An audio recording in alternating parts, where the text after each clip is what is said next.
Before we start, thanks for stopping by. If you love emotional tales with hidden secrets, family drama, and surprising revelations, hit subscribe and ring that bell. Each tale we share proves that facing difficult truths can actually help us heal. Let's dive in. Certain nights feel completely normal until they suddenly split your world into two parts: what came before and everything after. This particular Tuesday started out routine. Raindrops softly hit the window as I prepared lunchboxes for the next day. Our TV played quietly in the next room, though nobody paid attention.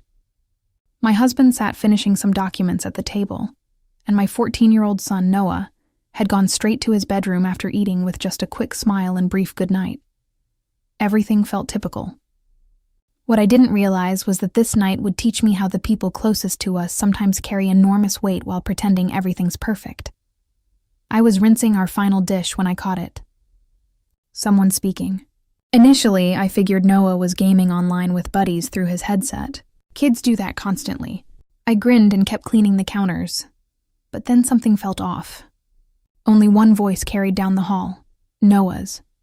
His tone sounded careful, uncertain, like he was responding to invisible questions. Interest pulled me toward the hallway. Everything seemed unusually calm. Each step I took sounded amplified. The rain outside had decreased to barely nothing. Standing outside his door, I lifted my hand to knock. Then I stopped cold. I can't keep faking this much longer. His voice broke. Everyone thinks I'm okay, but that's a lie. Fear ran through me. This wasn't typical teenage conversation. This was someone hiding something serious. I remained there frozen, caught between entering and leaving. Then he continued. What if they stop loving me when they know the truth? My chest hurt. Part of me wanted to burst through immediately, but another part understood he needed space.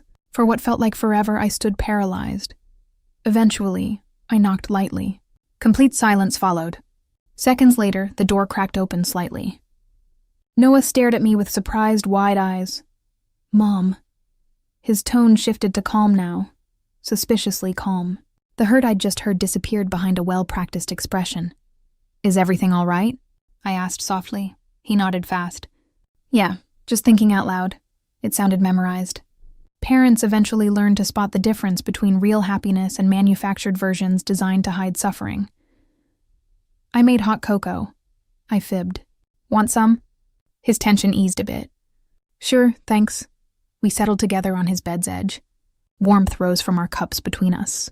Neither spoke right away. Sometimes staying quiet communicates more than asking questions. I glanced around his space. Pictures of our family still lined his shelves. Sports awards sat gathering dust next to comic book piles. Nothing looked out of place. Still, something felt different. Finally, I voiced the question building inside me since the hallway. Noah, is there something you think we can't handle hearing? He focused on his drink. Almost a full minute passed. When words finally came, they were whisper quiet. Do you ever think people only accept the easy parts of who you are? His question completely blindsided me. I didn't rush to respond. Instead, I let him keep going. Everyone assumes school's going great. He managed a weak chuckle. Good grades must mean everything's fine, right? He turned toward the window. But I feel like nobody really sees me. Those words shattered something in me. Not because they were overdramatic, because they were real. Parents focus so much energy, making sure kids have meals, clothing, education, celebrations, trips, and chances to succeed. Sometimes we forget the most basic question. How are things actually going for you? I gently placed my hand on his shoulder. Our love isn't something you need to earn. His eyes filled with tears. I understand that. No, I said quietly. I'm not sure you really do. He looked away. I've been acting for months now. Each word seemed heavier. I smile so nobody worries. I joke because it's simpler. I keep claiming I'm fine because that's what everyone expects. The room grew painfully still. Thunder rumbled somewhere distant. For the first time in months, my son wasn't performing behind good grades or polite responses. He was just being real. And honesty can be scary. I don't understand how to fix these feelings, he confessed. I just know I'm exhausted. Not from lack of sleep. Emotionally, The distinction was crystal clear. I pulled him into a hug. He didn't pull back. Actually, he held on tighter than he had since being a small child scared of storms. That hug stretched several minutes. We didn't sob loudly. Tears just quietly appeared. When he spoke again, he whispered something that transformed my entire view of being a parent. "I didn't need you to make everything better." He paused. "I just needed someone to actually see what was happening." Those words stuck with me long beyond that evening. Because sometimes the biggest act of caring isn't providing every solution. Sometimes it's just noticing before quiet isolation turns into real loneliness. What I didn't realize was that talk was just the start. The reality Noah had been holding on to wasn't only about his struggles. It involved our whole family. And before the week finished, one forgotten note tucked inside an old shoebox would expose a truth that had stayed hidden for almost 20 years. The following morning, our house appeared unchanged. Light poured through kitchen windows. The coffee maker made its usual sounds. Toast aroma filled the space, and my husband Daniel sat reading news on his phone like any regular day. But everything had shifted, at least for me. After what Noah shared the previous night, I kept hearing his words replay. "I didn't need you to make everything better. I just needed someone to actually see what was happening." Those words rang louder than any alarm. Noah came downstairs minutes later in his school sweatshirt. He smiled pleasantly, grabbed toast, and thanked me for breakfast. To most people, he appeared completely fine, but now I could see the effort behind that expression. I understood how often I'd confused quietness with contentment. As he walked toward our front door, I called out, "Hope you have a great day." He nodded. "I'll do my best. That wasn't what I expected." That's not what any parent hopes to hear. Once everyone left, the house felt too quiet. Usually I'd start chores right away, but instead, I wandered through our hallway thinking. Passing Noah's bedroom, I noticed the door slightly ajar. For a second, I paused. Every parent understands that weird tension. The struggle between honoring your kid's privacy and worrying that something critical is hidden from view. I wasn't hunting for secrets. I wanted understanding. Inside, everything looked tidy. His workspace was neat. Books sat in careful stacks. His guitar leaned in the corner near a bag full of assignments. Nothing screamed problems. Then I spotted a small wooden container pushed beneath the bed. It looked aged. Dust lined its surface like nobody had moved it in ages. I almost walked past. Then interest won. Pulling it into view, I saw it wasn't secured. Inside were photos, vintage birthday greetings, ticket stubs, sketches Noah created as a little kid. Everything seemed normal until I found an envelope tucked beneath everything. No postage, no mailing address, just one word across the front. "Dad." My pulse jumped. The writing wasn't Noah's. I stared at that envelope for several moments. Should I look inside? No, it obviously wasn't for me. I placed it back precisely where I discovered it. Some puzzles need patience. That evening, Noah came home looking drained. Rather than vanishing into his room, he sat with me while I cooked dinner.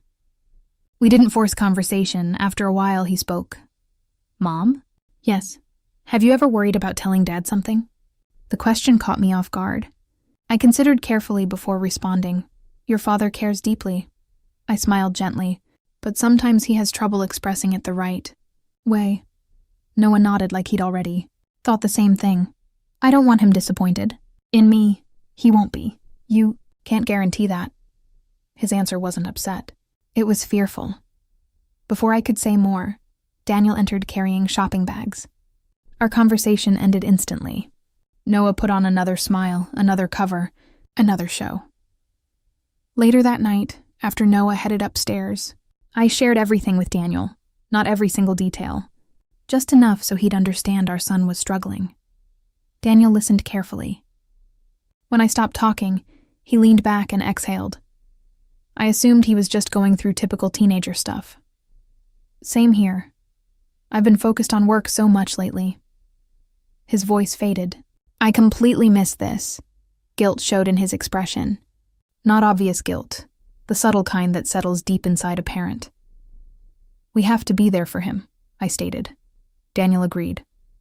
"Absolutely." For the first time in weeks, we weren't talking about bills schedules, or household tasks.